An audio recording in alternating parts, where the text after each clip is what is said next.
থাক থাক থাক, যে কোনোদিন মানুষ হবার নয় সে মানুষ হবে না গো।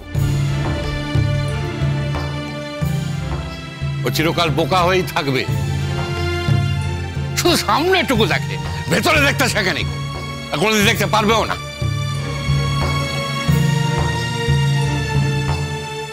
দেখলে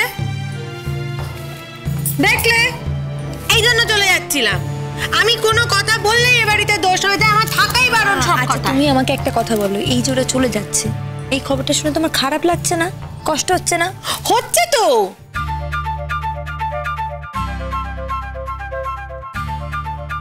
কিন্তু আমি তো আমার কষ্টের দিকটা বলিনি না, আমি ওদের ভালোর দিকটা বলেছি, যে ওরা দুজনে পাহাড়ে যাবে, দুজনে খুব সুন্দর করে থাকবে, সেইটা দেখে আমার ভালো লাগবে, আমি সেইটা বলেছি। কষ্ট হবে না, দুঃখ তো হবেই।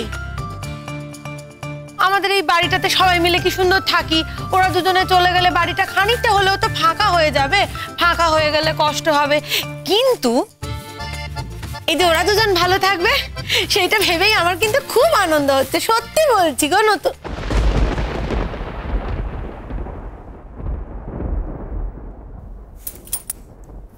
নতুন দি ভালো থাকলে তো এসব কোনো কথাই উঠতো না মিঠু।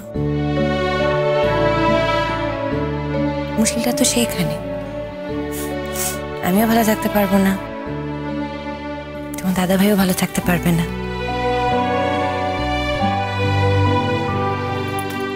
খুব কষ্ট হবে, আমাদের খারাপ লাগবে। হ্যাঁ, একটা জিনিস ভেবে আমরা ভালো থাকবো, অন্তত থাকার চেষ্টা করবো যে তোমার দাদা ভাইয়ের তো কাজের জায়গায় ছুটি হবে, তখন আমরা কলকাতায় ফিরবো, আমাদের বাড়িতে আসবো,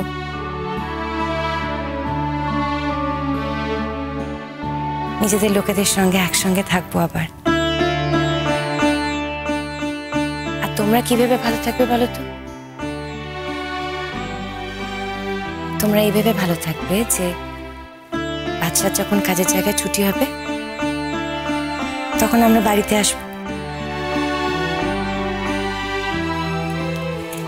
আমরা পরস্পর এই অপেক্ষা নিয়ে ভালো থাকবো, দেখা হওয়ার অপেক্ষা।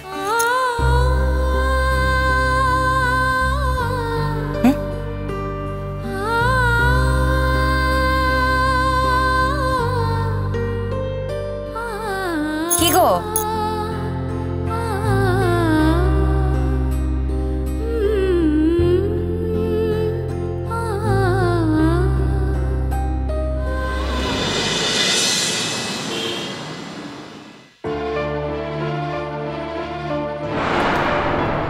May I come in, sir?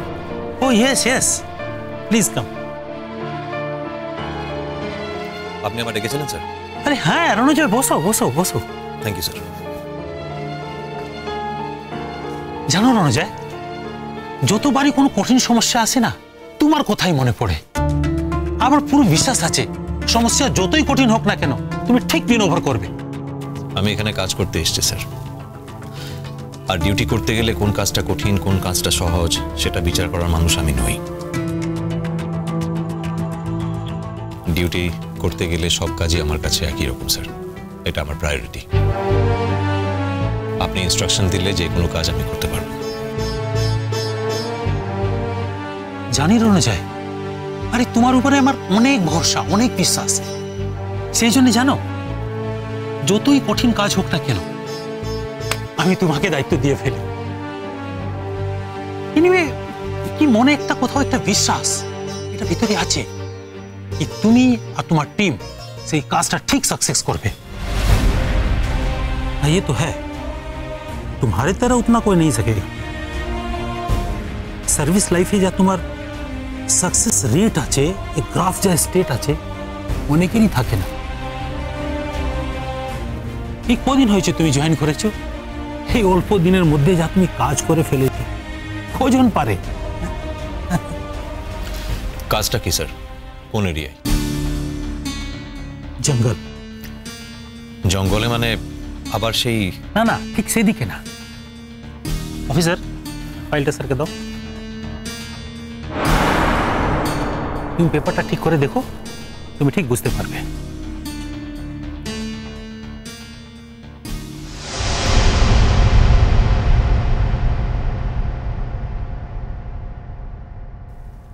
তুমি চমকালে যে? এই মানুষটা তো অনেক নামে পরিচিত, বিভিন্ন সময় বিভিন্ন নাম ব্যবহার করেছে, কখনো কানাইয়া, কখনো ছত্রপতি, কখনো বিকাশ। নামের কোনো ঠিক ঠিকানা নেই। এর আগেও আপনি এর বিষয়ে ইনফরমেশন কালেক্ট করতে আমাকে বলেছিলেন। আমিও অনেক চেষ্টা করে কিছু ইনফরমেশন পেয়েছিলাম, সেগুলো আপনাকে আমি পাস করেছিলাম স্যার। আসলে বিষয় কি জানেন তো স্যার, আমাদের ডিপার্টমেন্টে কেউ কোনো স্পেসিফিকভাবে ইনফরমেশন তার বিষয়ে জোগাড় করতে পারেনি। আমরা কেউ তাকে চোখে দেখিনি, তাই কোনো স্পেসিফিক আইডেন্টিফিকেশন লোকটার নেই আমাদের কাছে। এইবার সেই দায়িত্বটা তোমার Ranjoy. I am honoured sir. আপনি আমার উপরে এত ভরসা করে এত বড় কাজের দায়িত্ব আমার উপরে দিয়েছেন। না দিয়ে কোনো উপায় নেই রণজয়। বিভিন্ন জায়গায় এরা অর্গানাইজেশন করে ফেলেছে, মানে দিন দিন মানুষের ত্রাসের কারণ হয়ে যাচ্ছে। জায়গা জায়গা অ্যাটাক করছে এরা, ছেলে মেয়েদেরকে ধরে জোর করে মেম্বার বানিয়ে নিচ্ছে। যেখানে তেখানে অ্যাটাক, যেখানে যেখানে যা খুশি করছে, जो भी समझ में आता वही कर रहा है। अभी जो रेलवे में हाल में हमला हुआ था, रेलवे में इधर संगे इधर नाम जुड़ी तो আছে। मेरे ऊपर से चाप आ रहा है, समझ रहे हो ना? इसको अरेस्ट करना ही पड़ेगा। नहीं आओ, you have to arrest him. मैं हूं ना तुम्हारे साथ, मेरा सहयोग तुम्हारे साथ। তোমাকে বিভিন্ন ভাবে সহযোগ দেব আমি, যত তাড়াতাড়ি হয়। তুমি নিজের টিমকে নিয়ে বেরিয়ে পড়ো, এটাই তোমাকে বলার আছে। যত তাড়াতাড়ি সম্ভব মানে আপনি কি কালি মিন করছেন? না, ঠিক তাই না। তোমাকেও তো অ্যারেঞ্জ হওয়ার একটা সময় চাই। তার আগে তোমার টিমের সঙ্গে একটা অর্গানাইজ মিটিং দরকার। It should be as early as possible. তার মানে নাকি 24 ঘন্টার মধ্যেই তোমাকে রিপোর্ট নিয়ে আসতে হবে। এটা তো খুব একটা ইমার্জেন্সি ব্যাপার না। এটা করতে গেলে তোমাকে না সব আট গাট বুঝে উঠতে হবে, পুরো প্রিপেয়ার হতে হবে, বিভিন্ন রকম রিসোর্স অ্যারেঞ্জ করতে হবে, তারপরে তুমি এই কাজে হাত দেবে।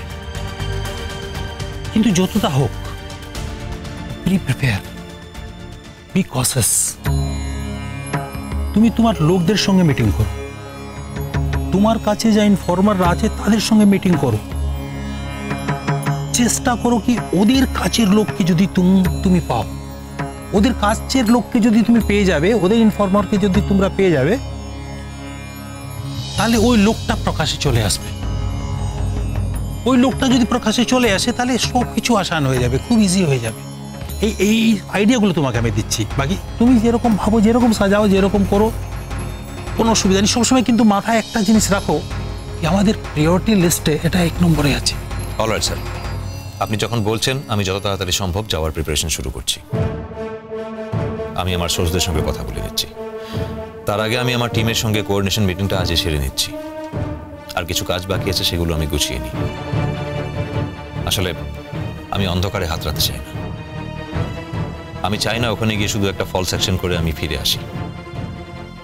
আমি যখন ওখানে যাচ্ছি, আমি লোকটাকে ডেফিনেটলি অ্যারেস্ট করব, আর কেসটাকে আমি सक्सेसफुली एंड करते चाहिए। वो लोग बहुत खतरनाक है रौनजय, बहुत खतरनाक। मनुष्य के जीवन का कोई वैल्यू नहीं है, मनुष्य के प्राण का कोई वैल्यू नहीं उनके सामने। ऐसी कोई घटना घट गई ना, तुम्हारा जीवन खतरे में पड़ जाएगा। সেই জন্য খুব ভেবে কাজটা করো। আমার প্রফেশনের শুরু থেকেই আমার ব্যাক অফ দ্য মাইন্ড একটা কথা থাকে স্যার, এই কাজটা করতে গিয়ে যে কোনো দিন, যে কোনো সময় আমি মরে যেতে পারি। তাই এটা নিয়ে আমি নতুনভাবে আর চিন্তা করি না। এই কাজে যা যা রিস্ক তা তো আমি আগে থেকে জানতাম। আমি জেনেই পরীক্ষা দিয়েছিলাম আর এই প্রফেশন জয়েন করেছিলাম। আর যখন জেনেই এই কাজে ঢুকেছি, তখন এখন আর নো লুকিং ব্যাক। আমি জানি না আপনি আমার একটা কথা বিশ্বাস করবেন কিনা, আমি মরতে ভয় পাই না।